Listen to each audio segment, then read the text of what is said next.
세상에 떠도는 기묘한 괴담들. 첫 번째 이야기, 강원도 연사리 흑석골에서 실제로 겪었던 실화괴담. 어느 날 시골 한복판에서 한 남자가 버스에서 내려 주변을 두리번거리고 있었다.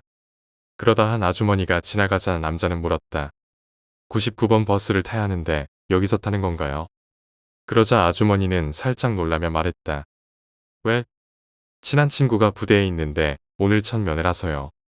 그렇지, 거기 가려면 그 버스를 타야지. 근데 버스가 요즘도 다니는지 모르겠네. 왜요? 말도 마, 그 버스 사고가 많았거든. 그때 할아버지 한 분이 막걸리병을 들고 나타나 물었다. 99번 버스가 왜? 아주머니는 그 할아버지를 피하며 말했다. 나는 몰라, 이 할아버지한테 물어봐. 그리곤 아주머니는 빠르게 가버렸다. 영문을 모르는 남자는 할아버지께 물었다. 할아버지, 99번 버스를 타려면 어디로 가야 하나요? 할아버지는 시선을 피하며 대답했다. 그냥 돌아가. 하지만 남자는 굽히지 않고 말했다. 할아버지, 저 오늘 꼭 흑석골에 가야 해요. 친구랑 약속했거든요. 할아버지는 한숨을 쉬며 다시 물었다. 꼭 가야겠어? 네. 자네, 내 손자 같아서 하는 소리인데 거기 꼭 가야 해. 네, 어떻게 가는지만 알려주세요.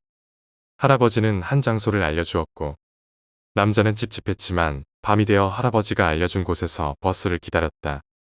버스가 왔고 남자는 그 버스에 올랐다. 이상하게도 할아버지가 알려준 장소에는 아주 늦은 시간인데도 아주머니들이 길바닥에 앉아 담소를 나누고 있었다. 남자는 하루 종일 찝찝한 기분이 들었지만 99번 버스에 올라탔다. 버스 안에는 몇 명의 승객들이 있었다. 하지만 그들의 얼굴은 모두 창백해 보였고 마치 마네킹처럼 움직이지 않았다.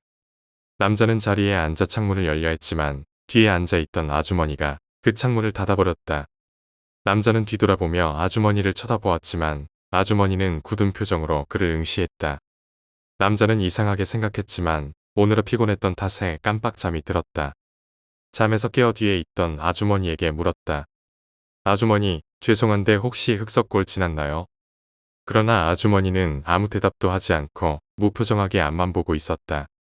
남자는 점점 무서워졌다. 기사에게 물어보려고 했지만 기사 역시 대답이 없었다. 점점 불안해진 남자는 주위를 둘러보았다. 승객들 모두 마네킹처럼 움직이지 않았고 그저 앞만 보고 있었다. 그 와중에 한 아이의 명찰을 보았다. 이름은 오영식이었다. 문득 할아버지가 혼잣말처럼 하시던 말이 떠올랐다. 그놈이 살아있었으면. 갑자기 버스 안이 파란 조명에 물들었다. 승객들은 모두 푸른빛 얼굴로 변했고 눈을 감은 채 조용히 앉아 있었다. 하지만 그 아이, 오영식만이 눈을 뜨고 있었다. 그 아이는 남자를 향해 씩 웃더니 천천히 다가왔다. 그 순간 버스가 급정거했다. 다음 날 그 할아버지는 라디오를 듣고 있었다. 라디오에서는 이런 소식이 흘러나왔다. 오늘 오후 5시경 강원도 연사리 흑석골 산길에서 신원을 알 수 없는 20대 청년이 숨진 채 발견되어 경찰이 수사에 나섰습니다.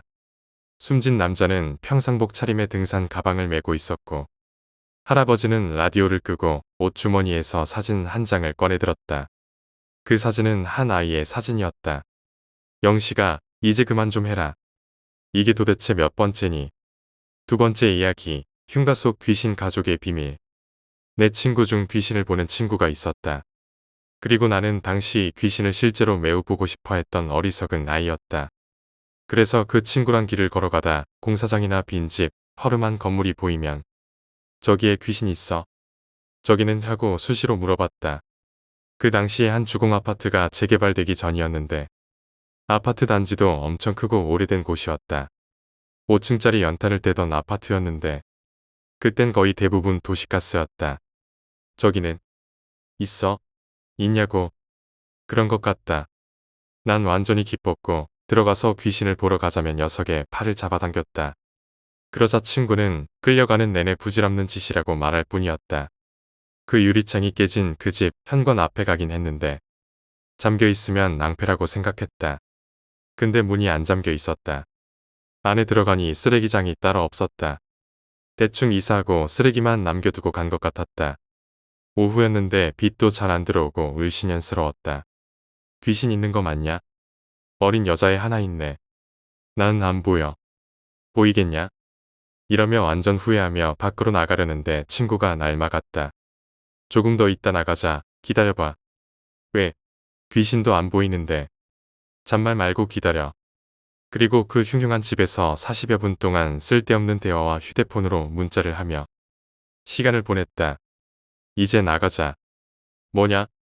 그리고 나와서 길을 걷는데 친구가 말해줬다. 그 집 창밖에서 그 꼬마의 엄마랑 아빠가 너 엄청 노려보고 있더라. 자기 딸한테 해코지라도 하려는 줄 알고. 진짜? 왜 그걸 지금 말해? 그때 그냥 나갔으면 걔네 부모들이 오해하고 너한테 붙었을 거니까. 그리고 이 말하면 이놈은 잘 됐다며 바로 나갔을 거 아냐. 귀신 만만하게 보지 마라. 잘못하면 피곤해져. 그리고 그때 깨달았다. 흉가 체험은 함부로 하면 안 된다는 걸. 달라붙어서 해코지할지 모르니까. 세 번째 이야기. 인천 연수동에서 목 매달아 죽은 그녀. 친구들이 겪은 실화라고 한다. 고등학교를 졸업하고 아르바이트로 백화점에서 보안요원으로 일한 적이 있다. 그때 새로 들어온 형이 있었는데 군대를 다녀오고 복학하기 전까지 일한다고 했다. 인천에 아는 사람 집에서 일주일 정도 살다가 연수동 쪽에 값이 저렴한 원룸이 나와서 금방 이사했다. 그런데 이 형이 날이 갈수록 퀭해지더니 살이 급격히 빠졌다. 나중에 술 한잔하면서 이야기를 해주었는데 아주 재밌는 이야기를 해주었다. 처음에 집을 보러 왔을 때 이미 집주인은 이사를 갔는지 볼 수 없었다고 한다.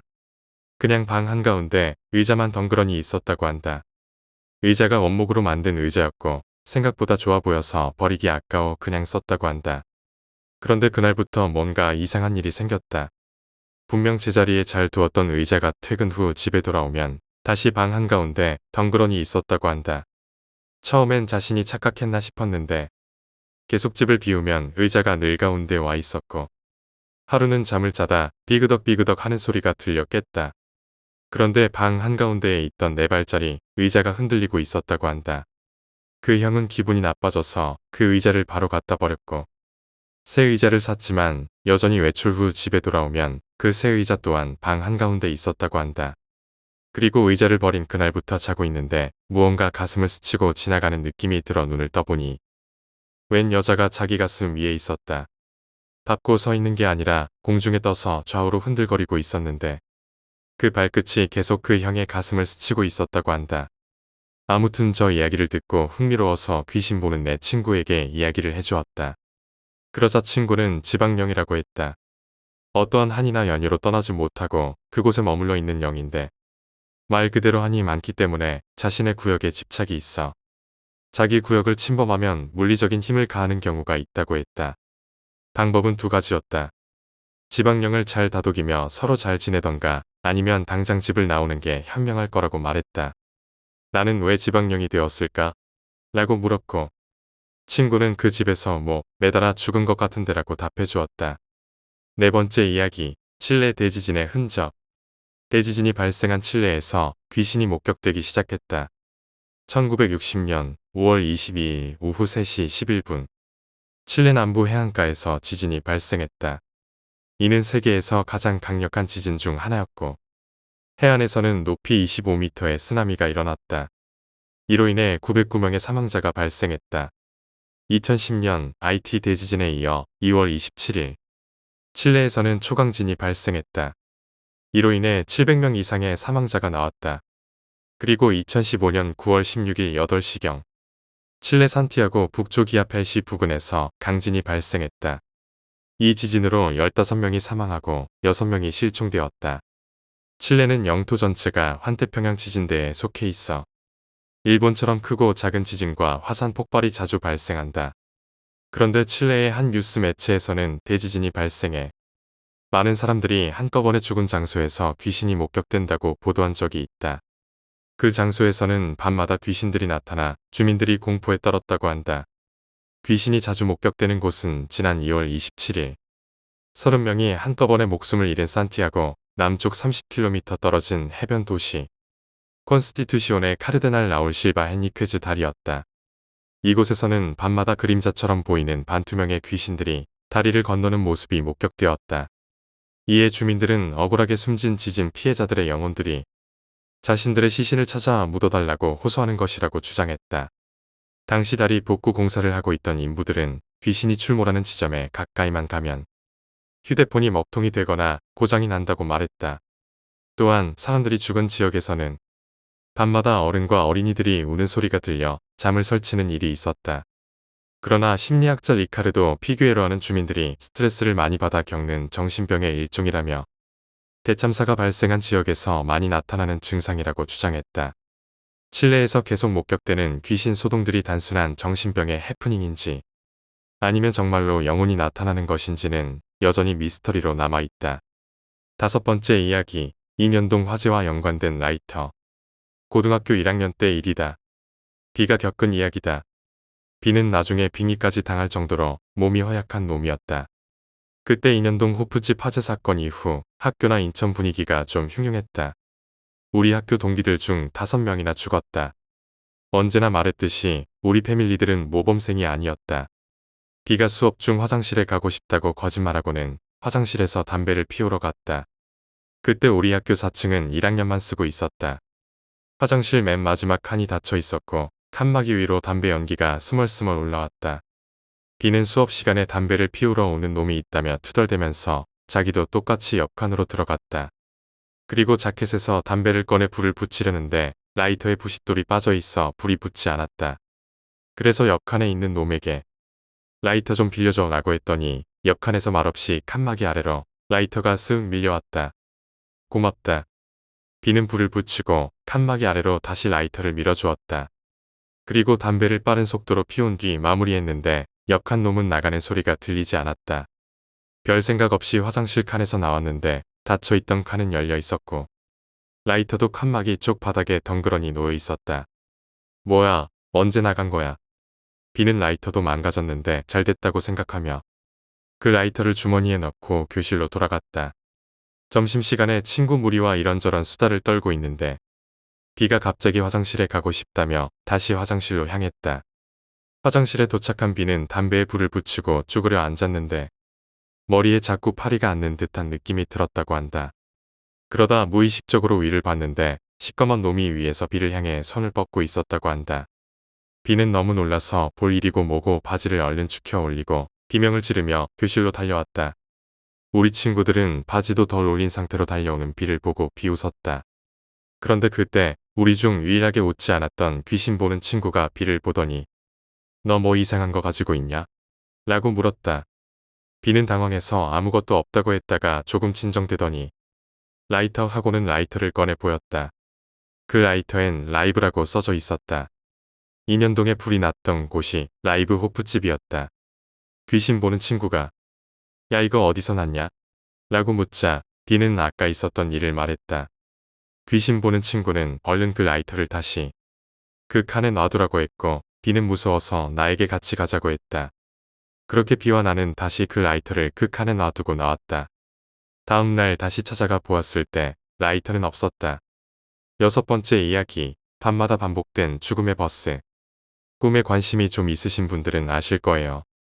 버스를 타는 꿈은 대부분 흉몽이라고 하죠. 건강이 나빠지거나 원인 모를 사고로 죽는 꿈을 뜻한다고 합니다. 본론으로 들어가서 제 친구는 밤마다 이상한 버스를 타는 악몽을 꿨다고 해요. 매일 악몽에 시달려 새벽마다 깨어났고 친구는 깊은 잠을 이룰 수 없었죠. 제 친구는 분식집을 혼자 운영하시던 홀어머니와 서로 의지하며 살던 나이였습니다. 매번 악몽에 시달리는 친구를 그 누구보다 걱정하던 어머니였어요. 어느 날 밤 제 친구는 또 그 꿈을 꿨습니다. 버스를 탔고 승객들이 이상한 눈으로 제 친구를 쳐다봤어요. 버스가 정류장을 계속 지나치자 아저씨, 버스 정류장에는 안 서나요? 라고 물었지만 버스 기사는 대답도 하지 않은 채 앞만 보고 달렸습니다. 주변을 살펴보니 승객들은 모두 눈을 감고 죽은 것처럼 미동도 없이 깊은 잠에 빠져 있었죠. 그런데 그 중에 유일하게 깨어있는 한 여자가 보였습니다. 버스에서 내리려고 그 여자에게 다가가려는데 갑자기 버스 천장 통풍구에서 한 여자가 얼굴을 쑥 내밀더랍니다. 깜짝 놀랐지만 일단 살고 싶다는 생각에 조심스레 다시 그 여자에게 향했습니다.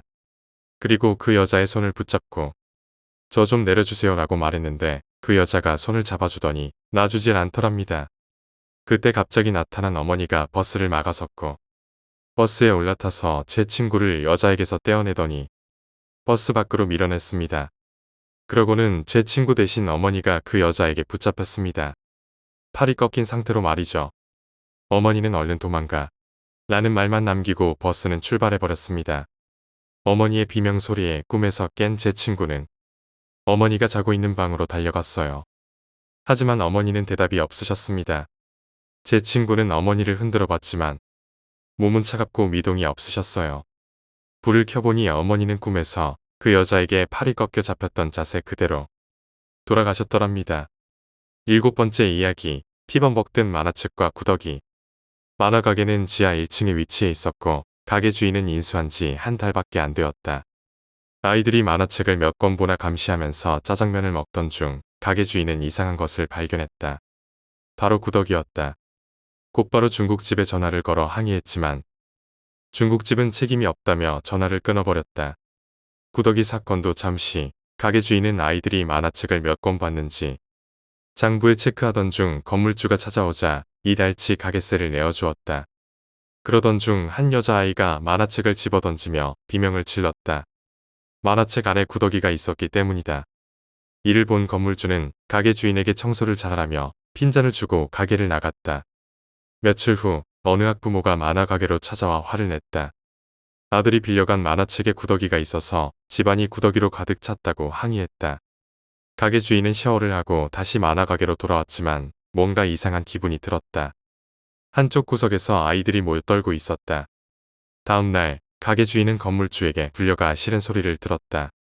건물주는 가게 관리를 어떻게 했길래 구더기가 계속 나오냐고 꾸짖었다.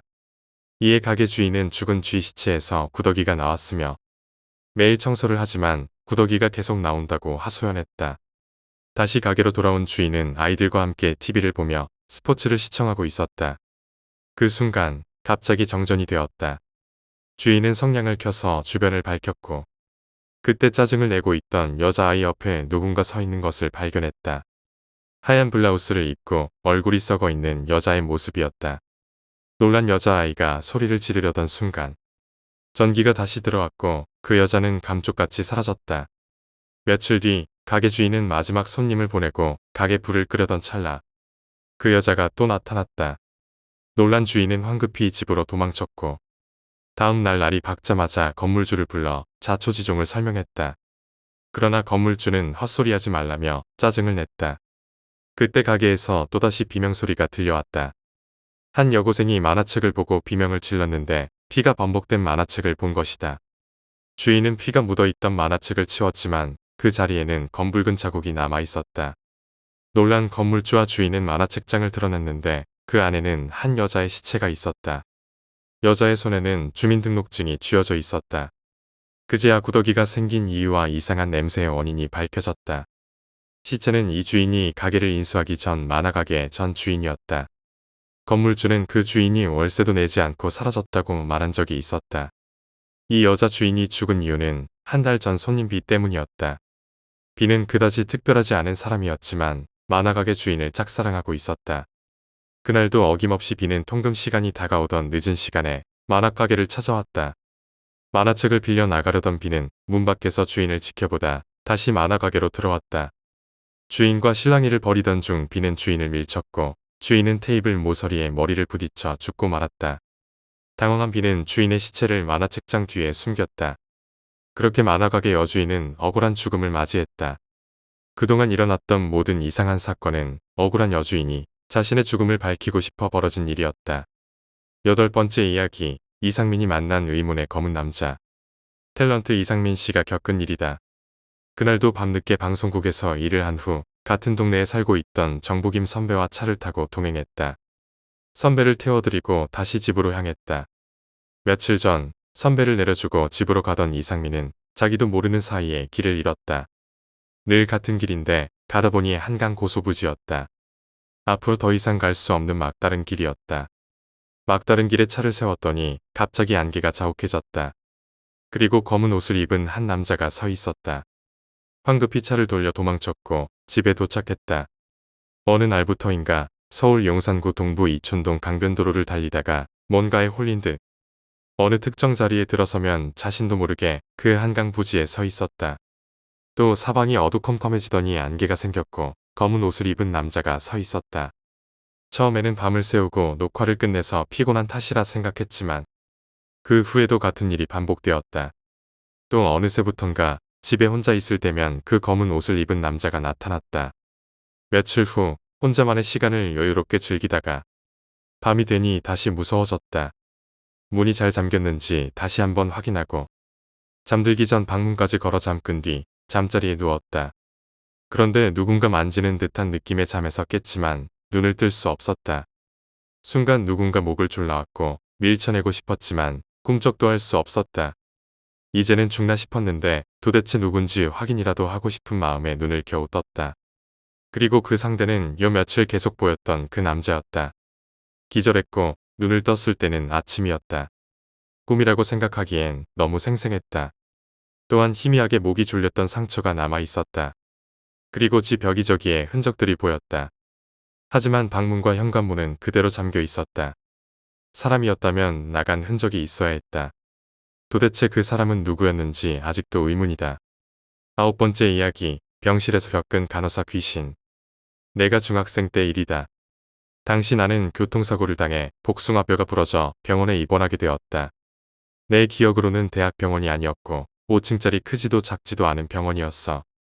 그곳에서 내 옆 침대에 있던 형이 들려준 섬뜩한 이야기가 있었다. 그 이야기는 어느 간호사에 대한 것이었는데 내가 입원한 지 일주일쯤 되었을 때 형이 말을 꺼냈다. 학생, 진짜 아프겠다. 병실은 5인용이었지만 그곳에 있던 사람은 나와 그 형 둘뿐이었다. 서먹서먹한 분위기 속에서 형이 먼저 말을 걸어왔다. 괜찮아요. 조금 지나면 통증도 없어질 거라고 하더라고요. 그런데 형은 왜 입원하셨어요? 그러자 그 형은 머리를 극적이며 너털웃음을 지었다. 별거 아니고 축구하다가 우리 팀이 져서 홧김에 골대를 찼는데 그만 정강이뼈가 부러졌지 뭐야. 정강이뼈가 부러질 정도면 진짜 아프시겠네요. 하지만 형은 계속 웃었다. 뭐 살다 보면 이런저런 일이 다 있지. 근데 너 몇 살이야? 저는 16살이에요. 형은요? 나는 계란 한 판, 30살이야. 그렇게 우린 친해졌다. 둘 다 다리를 다친 환자라 휠체어에 의존해 화장실을 가거나 바람을 쐴 때도 항상 함께했다. 마치 친형제처럼. 우리 부모님은 맞벌이를 하셔서 처음 입원할 때 외에는 잘 오지 못하셨고 형 덕에 병원 생활이 덜 지루했다. 어느 밤 형이 갑자기 섬뜩한 이야기를 꺼냈다. 너 혹시 이 병원에 간호사 귀신이 있다는 소문 들어봤어? 나는 웃음이 터졌다. 나이가 30이나 된 형이 유치한 소문을 믿다니. 형, 그런 걸 믿어요. 하지만 형은 진지했다. 나도 처음엔 웃겼어. 병원이라 그런 소문도 있겠거니 했지. 근데 내가 장난으로 간호사들한테 그 귀신 이야기 아냐고 물어봤는데 대답을 안 하더라고. 나의 쌩까더라. 바쁜데 방해해서 그런 거겠죠. 아냐, 뭔가 있어. 형은 진지한 표정이었다. 나는 도대체 무슨 소문인지 물었다. 그 간호사가 밤에 마지막 회진을 돈 다음 혼자 병실을 돌며 환자들의 다리를 주무르고 다닌대. 다리를? 왜요? 그 간호사가 절단 수술 중 다리를 잃었대. 그래서 다리를 훔치려고 적당한 사람을 찾는 거래. 그래서 그 간호사가 오면 뭐 환자를 죽이기라도 한대요. 응, 그 간호사를 본 사람은 무조건 죽는다는 거야. 무섭지 않냐? 뭐야, 완전 시시하네요. 형, 그런 거 다 뻥이에요. 나는 대충 그렇게 대답하며 시계를 보았다. 자기 전에 맞아야 할 주사 시간이 다가오고 있었다. 그때 형이 휠체어를 타려는 모습이 보였다. 형 어디 가요? 로비 좀 다녀오려고.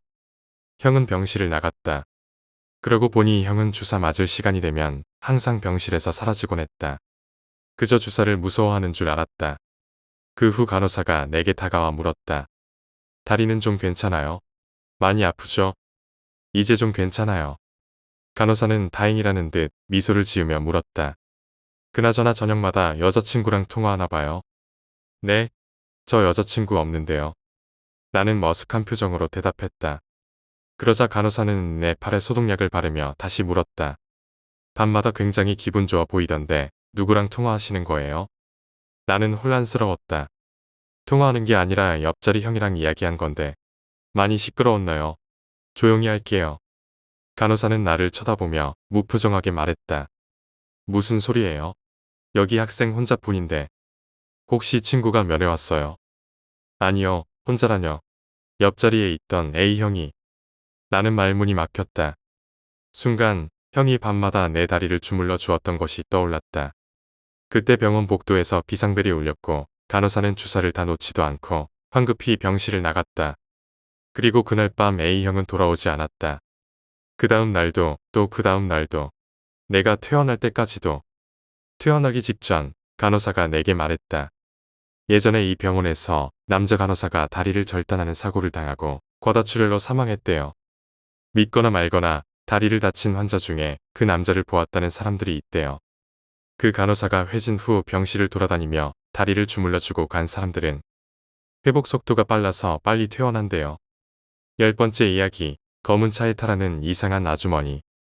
당시 나는 초등학교 2학년이었다. 전학 간 지 얼마 되지 않았고 집에서 학교 가는 길 정도만 겨우 알고 있을 때였다. 집과 학교는 걸어서 10분 정도 거리로 매우 가까웠다.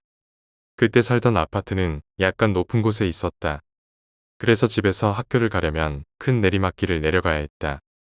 그날도 여느 때와 같은 등교길이었다. 아파트 출입구 쪽 코너를 돌아 내리막길을 내려가려는데 남자아이의 손을 잡고 있던 젊은 아주머니 한 분이 나에게 다가와 말을 걸었다. 그 아주머니는 내리막길을 내려가면 밑에 크고 무서운 개가 있다고 하며 내가 어느 학교에 다니는지 물어보셨다. 나는 어디 초등학교에 다닌다고 대답했고 아주머니는 뒤에 있던 검은 차를 가리키며 그 차로 학교까지 태워주겠다고 했다. 학교까지는 5분도 채 걸리지 않는 가까운 거리였지만 어린 나이였던 나는 아주머니 옆에 있던 또래 아이가 있어서인지 아무런 의심 없이 따라갔다. 차에 도착하자 아주머니는 차 뒷문을 열어주며 나에게 먼저 타라고 했다. 나는 아무 생각 없이 차에 올라타려고 했는데 그 순간 왠지 모르게 불안한 느낌이 들었다. 이 차를 타면 큰일 날 것 같은 기분이 들었고 모르는 사람을 따라가지 말라는 엄마의 말이 떠올랐다. 나는 곧장 아주머니에게 괜찮다고 큰 개가 있어도 그냥 가겠다고 말한 뒤 내리막길을 뛰어내려갔다. 내리막길을 다 내려왔지만 아주머니가 말했던 큰 개는 없었다. 나는 무사히 학교에 도착했고 그 일은 어느 착한 아주머니의 호의로 생각하고 지냈다. 하지만 시간이 지날수록 그때 일이 점점 이상하게 느껴졌다. 아주머니의 손을 잡고 있던 아이는 엄마가 아닌 모르는 사람과 있는 듯 어색해 보였다. 아이의 표정도 좋지 않았다.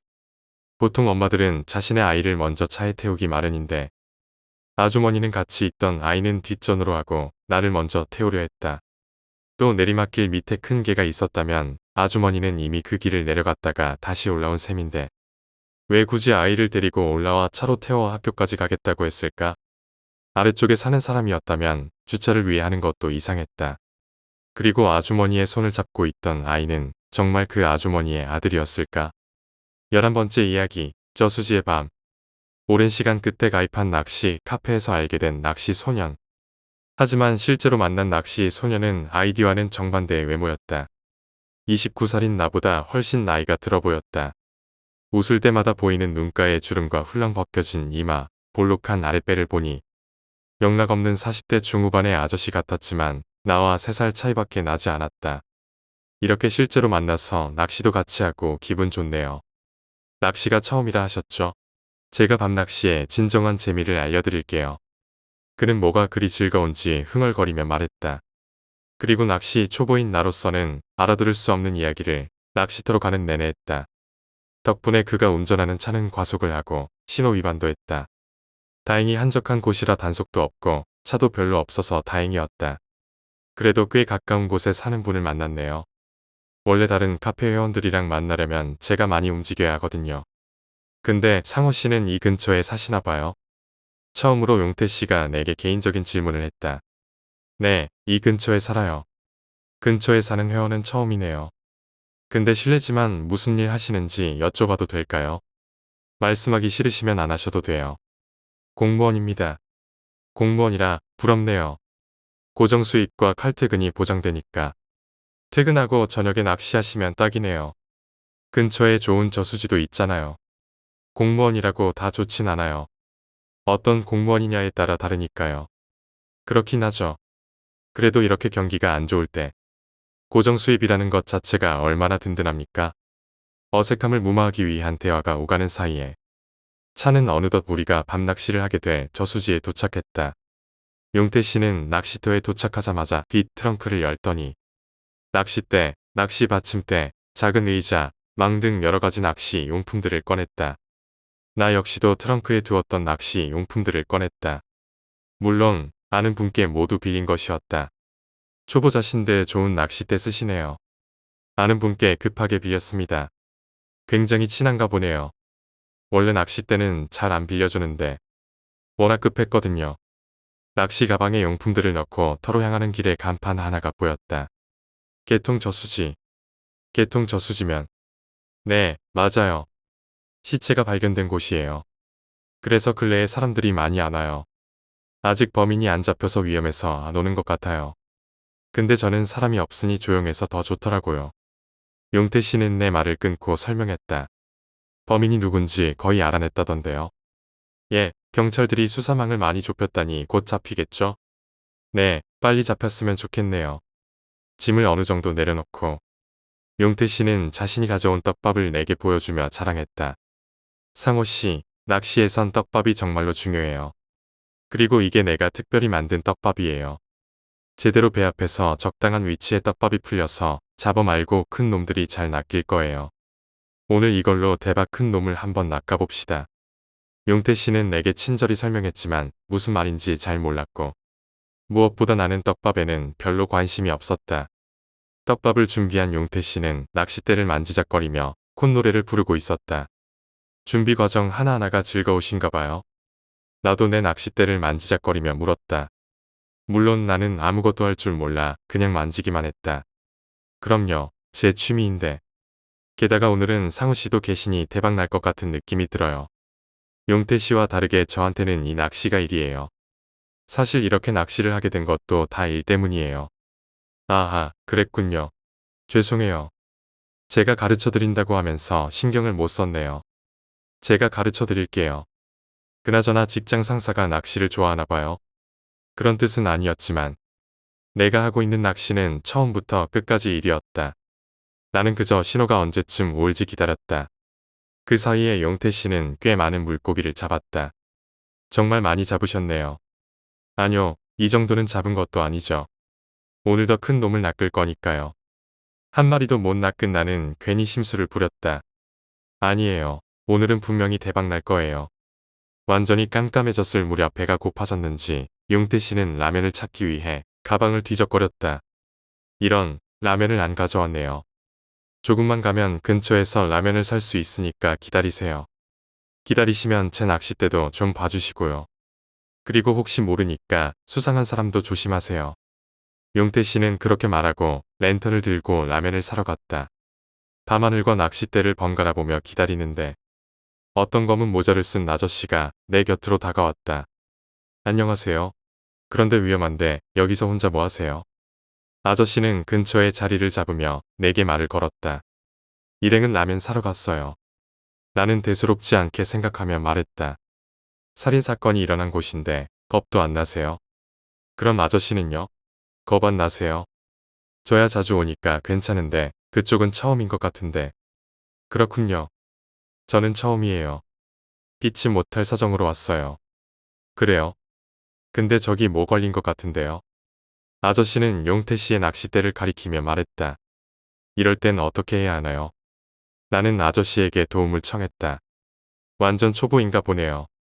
아저씨는 그렇게 말하며 능숙하게 낚싯대를 들어 올렸다. 이거 큰 놈인가 보네. 좀 도와줘요. 나는 기대감에 아저씨를 도와줬다.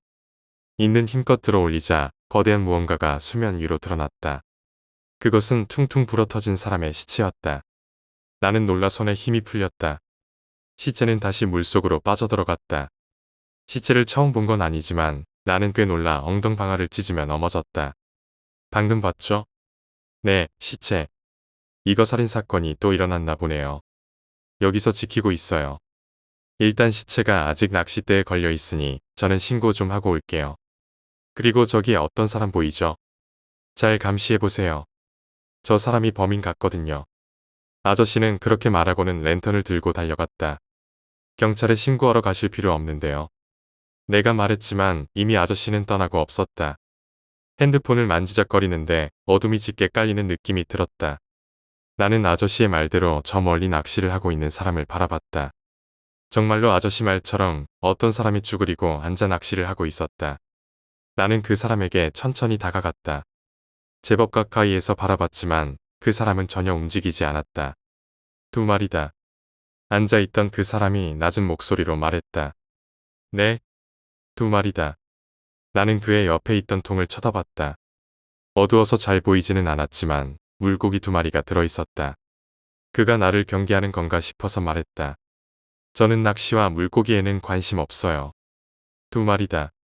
그의 말을 반복하는 모습에 조금 이상하게 느껴져서 나는 서둘러 제자리로 돌아왔다. 머릿속이 복잡해지고 혼란스러웠다. 그때 저수지 건너편에서 용태 씨가 걸어오는 게 보였다. 용태 씨 낚싯대에 시체가 걸렸어요. 뭐라고요? 내 말을 듣자마자 용태 씨는 자신의 낚싯대를 들어 올렸다. 나도 도와 시체를 무트로 끌어올렸다. 상호 씨, 신고는 했어요. 아까 어떤 아저씨가 신고한다고 가긴 했는데. 누가 왔다 갔어요? 네. 그 사람이 범인 같아요. 우리한테 죄를 뒤집어 씌우려고 그런 거 아닐까요? 일단 여기서 벗어나죠. 용태 씨의 어이없는 생각에 웃음이 나올 뻔했지만 일단 그를 따라 나섰다. 그 순간 무언가가 나타나더니 용태 씨를 덮치고 재빨리 사라졌다. 괜찮아요. 쫓아가고 싶었지만 용태 씨가 상처를 입어서 움직일 수 없었다. 상호 씨, 칼 좀 뽑아줘요. 좀 참으세요. 용태 씨의 허벅지에는 꽤 큰 식칼이 박혀 있었다. 나는 두 손으로 칼을 뽑아냈다. 낚았다. 용태 씨가 중얼거렸다. 뭐라고요? 그 순간 멀리서 환한 불빛이 다가왔다. 경찰들이 도착한 모양이었다. 그때 용태 씨가 갑자기 경찰들을 향해 달려가며 소리쳤다. 살려주세요. 저 사람이 저수지의 살인범이에요. 용태 씨의 행동에 어이가 없었지만 웃음이 나왔다. 나는 천천히 경찰들 앞으로 걸어나갔다. 이놈이 범인 맞아요. 증거도 있으니까 빨리 수갑 채우고 병원으로 데려가세요. 경찰들은 용태 씨의 손에 수갑을 채웠다. 용태 씨는 어리둥절한 표정으로 경찰들을 바라봤다. 강상호 형사 한 건 했네. 뒤늦게 나타난 최 반장님이 말했다. 아직입니다. 두 마리거든요. 아까 신고한 사람이 공범입니다. 뭐? 단독범 아니었어? 아니요. 그 녀석은 저쪽 풀숲으로 숨어 있습니다. 지금 찾으면 잡을 수 있어요. 그리고 용태 씨, 공무원은 만만한 게 아닙니다. 나는 그렇게 말하고 경찰차에 올라탔다. 아주 범인도 낮고 대박인데. 최 반장님이 커피를 건네며 말했다. 제가 얼마나 고생한 줄 아십니까? 다음부터는 일이라도 낚시하러는 안 갑니다. 그나저나 공범까지 알아내다니 대단하네. 어떻게 알아냈어? 우린 김용태 하나밖에 정보가 없었는데. 저수지에 있던 낚시꾼이 알려줬어요. 두 마리라고. 뭐? 시체가 말했다는 거야? 농담이에요. 범인이 시체가 낚싯대에 걸린 낚싯대를 들어 올리잖아요. 그래. 난 또 시체가 말을 해서 놀랐잖아. 범인들이 네가 형사인 줄도 모르고 너를 낚으려고 별짓을 다 했네. 나는 그 말을 듣고 조용히 미소를 지었다.